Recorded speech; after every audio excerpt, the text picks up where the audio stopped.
Hi, for this tutorial we're going to take a look at how to use Aweber blog broadcasting. And for the blog broadcasting, we're going to go into Messages and down to Blog Broadcast. And this is going to create broadcast newsletters automatically from your blog RSS feed. So let's go ahead and click on Create a New Blog Broadcast. It's going to ask you for the RSS feed URL that you'd like to use. So I'm going to go ahead and paste that information into the first box.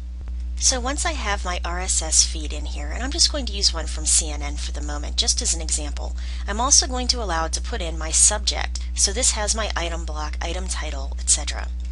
Then down below that we have our HTML message, and I went in and I picked one of the templates, and this is the corporate green and blue.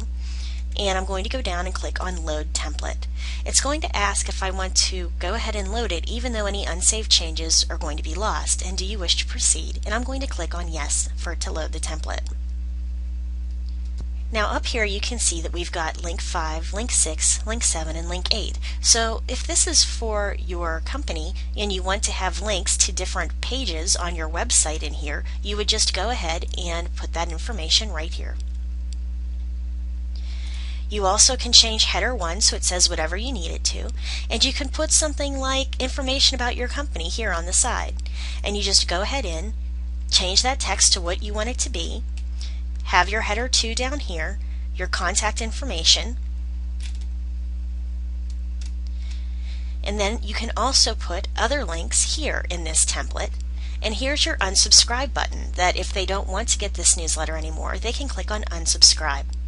So you can go ahead and put your channel title in, your channel description in right here, and then go down to the bottom.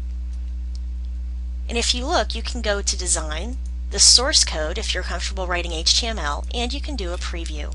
And this is a preview of how it's going to look. Underneath, it shows us the plain text message. So if people don't want to get the HTML version of your email, they don't have to. You can choose whether you want it sent immediately or at another time.